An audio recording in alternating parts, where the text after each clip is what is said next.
a little walk to the edge of town and go across the track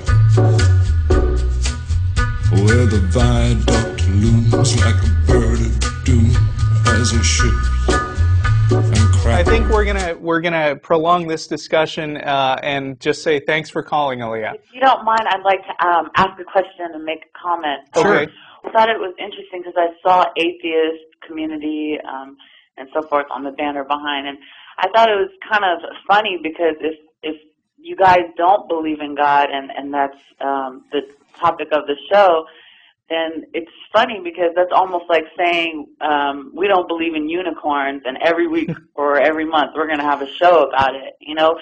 So, right. Which would be extremely useless, except for the fact that we live in a world where the vast majority of people actually do believe in unicorns, and not everybody tunes in, every week.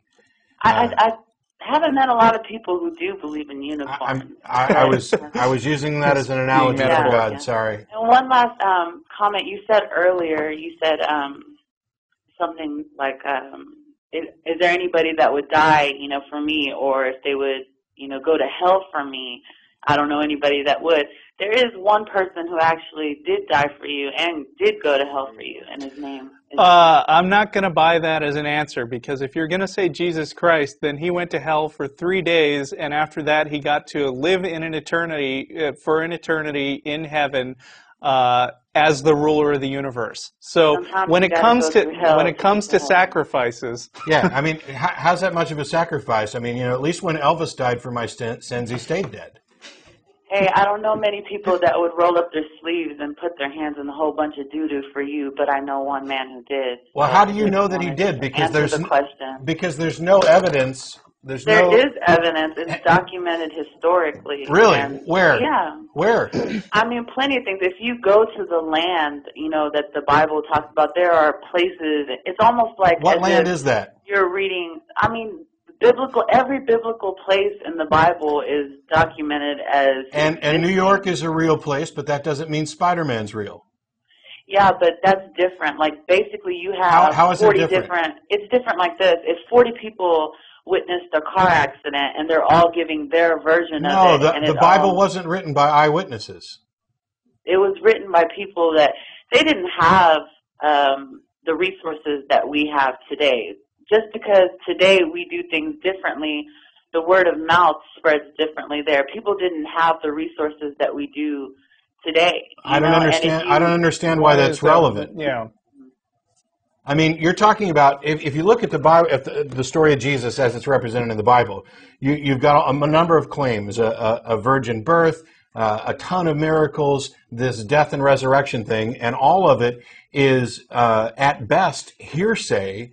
It's a translation of a copy of hearsay of hearsay of hearsay. There's no first person accounts. There's no contemporary evidence that Jesus ever existed, and the Bible's full of historical errors. When you take a look at the Gospels, you've got Luke putting Jesus' birth at the time of Quirinius, and Matthew putting it at the time of Herod. Now there's a whole decade in between. Same circumstance. If somebody was reporting a car accident, some people would alter little.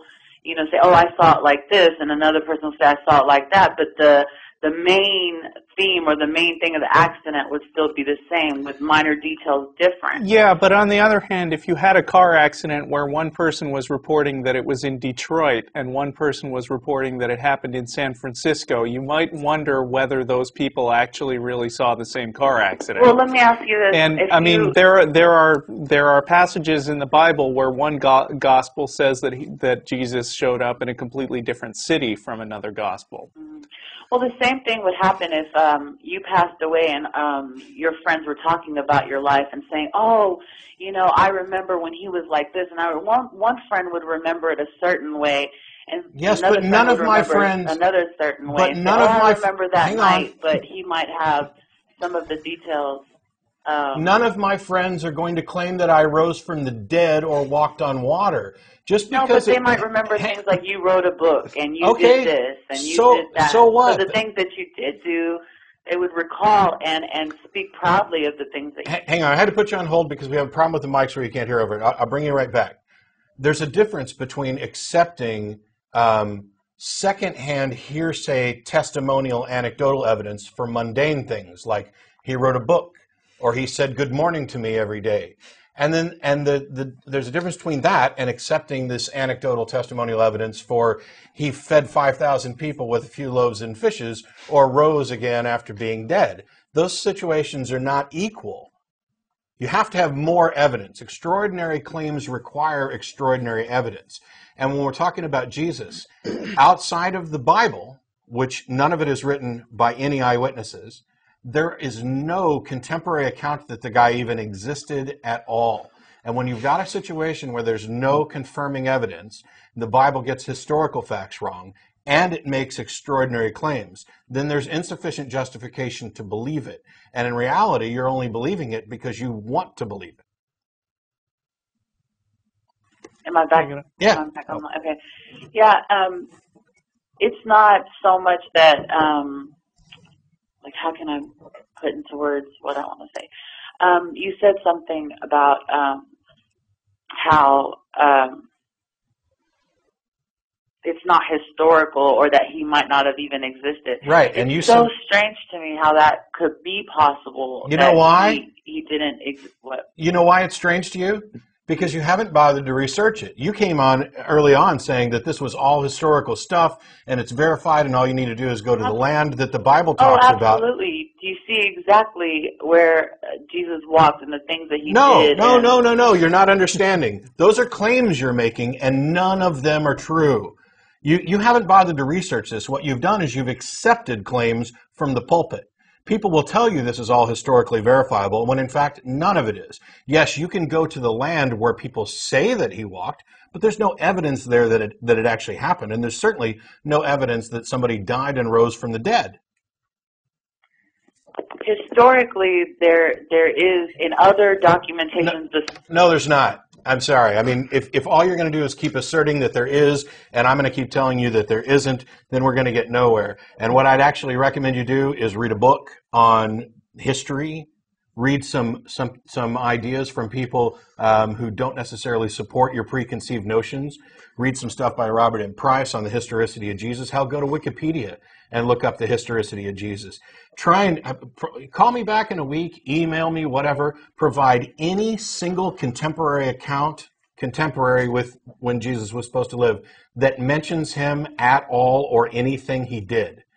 You won't be able to find it, I guarantee you. All these Christian scholars and apologists have been looking for this for the last 2,000 years. They've been unable to find it. But if you do, I'll let you come in and sit next to me on the show and tell it to everybody. Because it just doesn't happen. It's not there. Now, I'm not saying the guy didn't exist. There may, in fact, have been somebody who existed named Jesus. May have been an itinerant rabbi, for all I know. But when you start making claims about this is all historically verifiable, and if you just go to the land and you just do the research, it's simply not true. You're spewing out misinformation that you've been fed in order to prop up a lie that you believe. You have to come with better evidence than, oh, yes, it is. It just doesn't work that way. Last week, there were some folks who called in because evidently I was being mean, because I'm wont to be mean on occasion. Sometimes. But they only called in to tell our call screener that we were mocking God and that we were going to hell, and then they'd hang up and they didn't want to go on the air to talk about it. And while I was pretty forceful earlier with Aaliyah with regard to making bald assertions about things that simply aren't true or haven't been demonstrated, I don't want anybody to think that I was being particularly mean or personal. What we're talking about there are beliefs and ideas, and I have no problem with Aaliyah at all as a person, and we're welcome to have all kinds of discussions, and she can call back anytime she wants and talk about more, or email, but I don't want to keep spinning wheels. Right. Well, Jesus existed. Well, prove it. It's just true. Well, prove it. Well, if you just look, prove it. You get nowhere that way. Zombies. Where the fuck are all the zombies? That's the trouble with zombies. They're unreliable. I say if you're going to buy the angel bullshit, you might as well go for the zombie package as well.